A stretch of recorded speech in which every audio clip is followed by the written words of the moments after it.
Minecraft, arguably the most successful video game of all time. And I don't know why.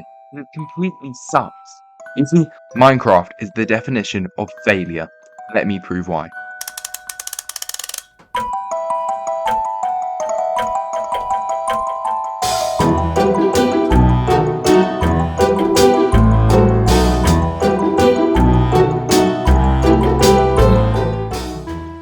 Now, if you're 6 years old or hopelessly nostalgic, nothing I say will change your opinion on your precious Minecraft. But I please you to stay, as I hope to open your mind to the truth. I will tear down this game and prove once and for all why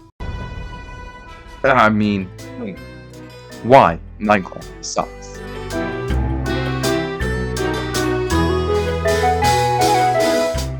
Now, please look at these 3 images. Now, if you're new to games, you'd presume Minecraft was made at the same time as Super Mario Bros., not Uncharted 3. Imagine you're a child who just played Uncharted 3 and saw Nathan Drake climbing the crumbling ruin as the sun sets in the most cinematic shot from any game of all time. And now, you're expected to play a game where a tree is a couple of brown and green cubes smushed together.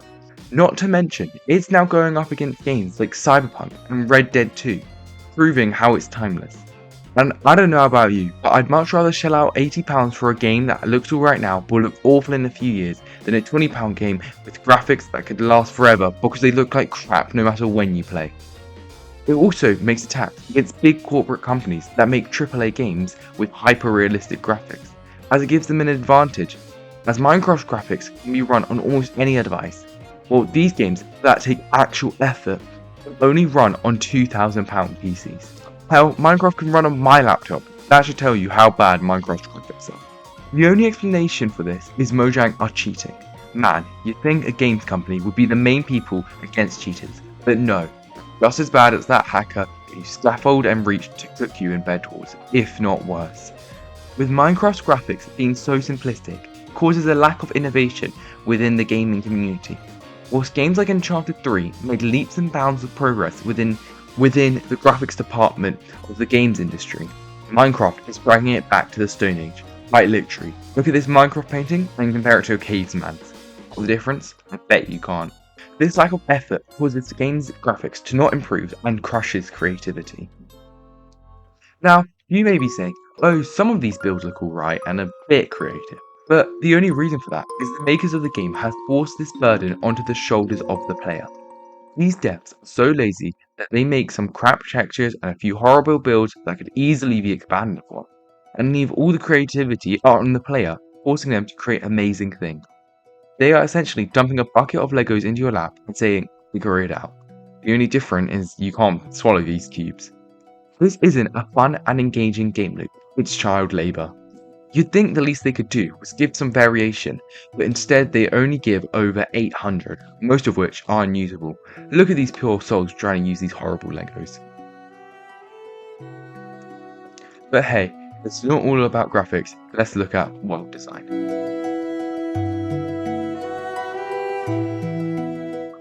Infinite worlds that keep on going forever and ever. But it all sucks, everything is so repetitive. Sure, you might find one cool structural biome, but once you've seen one, you've seen them all. Each biome is just a different coloured blob. Green is the forest, blue is the desert, green is the nether. And all the structures are pretty much exact copy and paste. Like, you're not going, oh golly gosh, is it well? Or an exact copy of what I saw 1,000 blocks ago. Woohoo! Anyways, as I was saying, Infinite World just prove that Mojang have no clue what they're doing. Compare the beautiful, handcrafted world to tell an interconnected story, like Skyrim, The Witcher 3, and Hollow Knight, to Mojang cowardly hiding behind a mask of procedurally generated so-called infinite worlds. You can't call this impressive, as they have made nothing unique. But guess what? It's not even infinite. You journey your way all across the repetitive biomes just to find a stupid animated wall that's so out of place it hurts to look at. Not to mention, it can't even do its job right. The only thing that ever made this board alright was the Farland, this incredible feature that has been removed because it was a bug. Calm down, it's just a border. So, Minecraft has a near infinite procedurally generated world. What's so bad about that? Sure, it might not be perfect and lack any sort of passion put into it, but it's not like it's actively negative towards the game. Except it is. These worlds were actually good. Speedrunners wouldn't explore less than 0.01% of the world, would they? They spend 7 minutes there and done with the world. Not to mention, most of the time, they don't even run the world. They spend 30 seconds at analysing and say, nah. Like, no one can tell me this is fun. 90% of the time, you're just doing whatever the hell this is. Not only this, these worlds make no sense.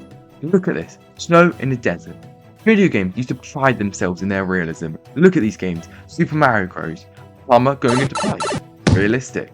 Sonic the Hedgehog, hills being green, realistic. Like Oregon Trail. Entire life crumbling around you as you try to scavenge enough resources to get home in a safe place, realistic. What I'm trying to say to you is nothing in this game is realistic, like cows having gay relationships. Oh, wait, I stand corrected. As I was saying, there have been no good games that in any way stray from realism. This just proves that Minecraft Fantasy ruins the game. Anyways, back to Infinite Worlds after that little tangent. By having such an expansive space, there is no way to end the game, meaning you can just play on the same world over and over and over again, never really feeling accomplished.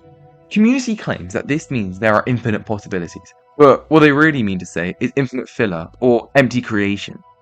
Sure, you might have built something that looks alright, but without an end, you can never feel like you've truly accomplished it. And I mean, it was so close, literally adding a dimension called the end with a big final battle. And then you just get a pair of wings, go back to doing the same thing you always do, placing blocks, making blocks, kill an occasional mob, repeat.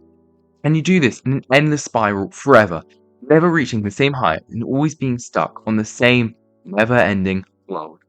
What I'm really trying to say is, Minecraft's infinite worlds represent the futility of human ambition. Endless wandering, no closure, no meaning. Truly, child's game. Oh my god, ChatGPT, what the hell? Okay, maybe the graphics and the world aren't the best, but surely for a game this large, it has to have a fun and engaging game loop, right?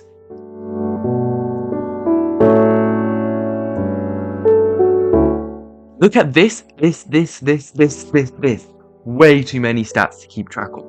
Don't even get me started on RLCraft. This is just way too realistic. It causes the player to be constantly engaged in the game and can't just play it whilst playing an actual game like Silksong. This attention is bad for it, as it always causes the game to get undivided attention for even the most boring of tasks, as every second of it you're always a hair's breadth away from death anytime. Give me an example of why Minecraft is hard. When a creeper sneaks up on you, it's basically psychological warfare. Well, okay, that's a bit extreme, but you get my point. Skeletons being deadly snipers with literal aimbot, creepers being deadly assassins that literally blend in with the environment. Not to mention baby zombies sprinting faster than Usain Bolt. The only way you're going to be able to defeat any enemy is by abusing poor pathfinding, which then just makes you the cheater. Not only this, your lack of survivability forces player cooperation, which causes you to make a world with your friend that instead of being able to run off in opposite directions, you have to work together. And potentially build some really cool group projects and making jokes instead of grinding for gear and spending your entire time just placing block after block after block. Now that's what I call not wasting your life. If you, let's say, had no friends, you probably couldn't even play this game because it's so hard. This is not a kid's game. It's jump scares to clave noises. Clearly any child put in this position would be traumatized for life. Just imagine how you'd feel peacefully mining away, probably a strict mine because it's too hard to cave in this stupid game. And then suddenly you hear a high-pitched whine, or a mechanical part clacking together, or computer parts coming to life. You might think there's something genuinely down in the caves. Maybe something's hunting you. Or maybe, it's right. Now, not only is Minecraft an incredibly difficult game, it also has an absurd game loop. Compare it to an actual kids game like, I don't know, Dark Souls for reference? Now, overlooking the difficulty difference, game loops are also very varied in complexity. Dark Souls //, oh wait, I've won. Game loop being almost perfect, but Minecraft has Use a pie chart and lower your render distance to locate a buried treasure, then loot it for some iron. Make a bucket and pickaxe, go down to the water until you find a gravel, mine it with your flint. Make flint and steel, go underwater ravine, make a nether portal by memorizing shades by magma, go into the nether, use F3 to find a bastion. Go there as fast as possible, memorize each of the 4 types as well as they can loot. You lure them into a hole where you can now trade now. Also trading, loot the chest for obsidian, now go back up to the trade, gather pearl. I'm trying to figure out which way the fortress is by trying to use the pie chart. Now throw a pearl, lower your render distance so it doesn't actually get thrown. Get enough string pearls, crying obsidian and blaze rods. Go back to the overworld, use the calculator, triangulate with a stronger is it. Go back to the nether, the rest of your rods, go to the stronghold in the nether, go through a portal, another portal, use the pie chart to find the portal room, fill in the portal, go through a pearl to the highest pillar, set up a zero so I can place in the builds and respawn anchors to blow up the grab and go back to the fountain and pray and Enderman doesn't kill you. Peace, sky crab. Now, I don't want to be the guy that says all the problems to why this game sucked, so here's my solution to the difficulty and complex game loop. Make there be a specific button that, upon pressing, will automatically build approximately 4,000 iron golems within a 10 block vicinity. This will help balance out Souls-like difficulty. But if you think this would ruin survival mode, because I don't know, maybe you're psycho, you can instead make a separate sandbox mode, where you're invincible and have every block and tool in your inventory available. This will help expand the player's creativity within the game as a whole, and give the player a flight, because I don't know, maybe they'll want it.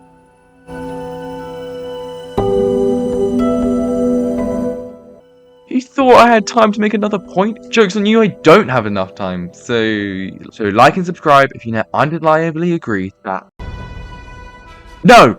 Minecraft is the worst game of all time.